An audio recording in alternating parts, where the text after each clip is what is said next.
di beberapa satuan itu ada prioritas. Misalnya, kalau Akmil kan memang disiapkan, akademi disiapkan untuk seorang komandan. Kalau di bidang lain seperti cyber, saya merekrut khusus cyber yang memang dia yang tadinya orang cyber, sipilnya cyber, kita jadikan jadi tentara. Dia punya kemampuan cyber, bukan tentara yang kita jadikan orang cyber, itu akan susah, Pak. Ya. Demikian juga dengan perwira PK. Perwira PK kita banyakin yang spesialisasi seperti dokter, psikologi, hukum dan sebagainya. Kita jadikan. Dan latihannya pun sebenarnya harus tidak seperti yang di akademi militer atau akademi laut dan udara. Karena dia sudah punya kemampuan khusus. Seperti cyber itu kurikulumnya kita rubah. Kita rubah yang mengarah kepada dia punya kejuruan cyber tersebut. Sehingga nanti pada saat dia dilantik, dia punya kemampuan cyber. Ya.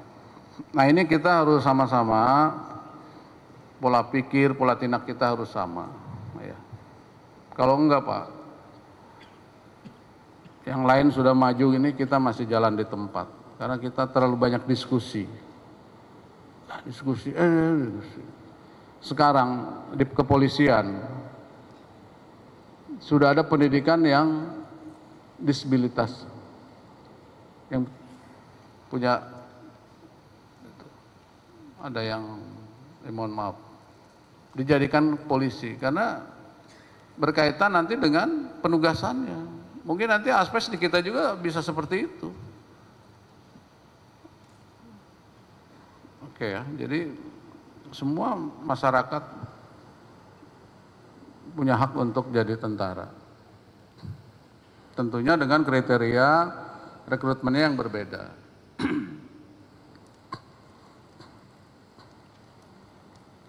Kemudian masih di bidang op tadi itu.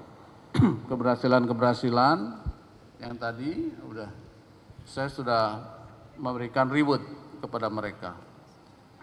Apabila yang berhasil di daerah operasi, di perbatasan, para Dansat jangan segan-segan memberikan pengajuan kepada kita untuk mungkin sekolah mendahului dari teman-temannya. Ya, pendidikan, yang mayor mungkin seskoad, yang kolonel sesko TNI atau Lemhanas, anggota Tamtama jadi bintara jadi perwira secapa. Kalau bisa tuh yang pendidikan tuh orang berprestasi semua Pak. Daripada setiap ada pendidikan sesko TNI, tiap hari saya di WA, mohon izin temu. Saya alhamdulillah 2 kali saya dapat penghargaan. Waktu saya letnan dapat tokoh, saya selapa dengan senior 87. Kemudian terakhir kemarin Lemhanas menyelesaikan Palu tanpa tes.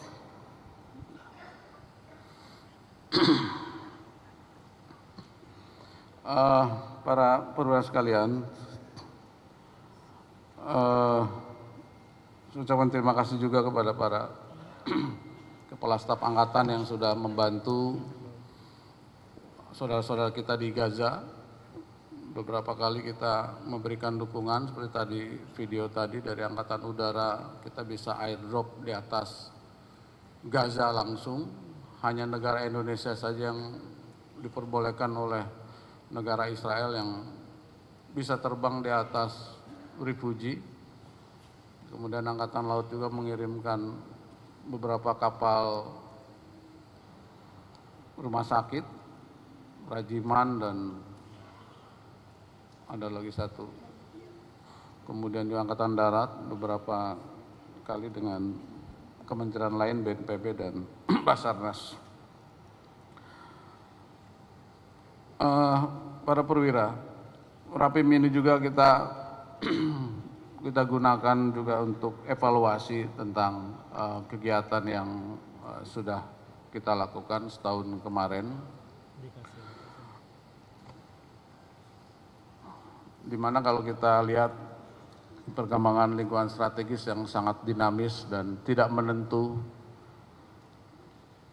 di mana masih ada perang di beberapa negara, itu akan berdampak kepada tata kehidupan di negara kita, termasuk kesiapan TNI untuk menghadapi situasi yang tidak menentu ini.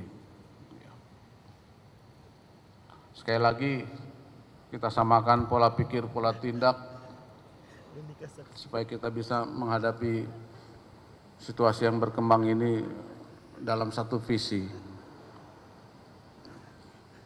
Tujuannya hanya satu, untuk kemajuan TNI. Kalau bukan kita yang berpikir, siapa lagi yang memikirkan TNI ini? Sejak proses reformasi sampai dengan sekarang, dulu saya masih letnan, kita sudah tahu bahwa ini ada pelemahan kepada kita. Akhirnya sekarang kita yang merasakannya. Nah, untuk itu mari kita berbuat. Memang agak capek, terutama dari Kodiklat TNI, Kodiklat Angkatan Darat, Laut dan Udara untuk merubah beberapa doktrin peperangan kita. Doktrin yang kita gunakan itu masih produk lama. Sedangkan kemarin saya ke Australia, taktik infanteri 100% dirubah. 100%. Dan mereka merubah doktrin itu per 3 atau 5 tahun dirubah.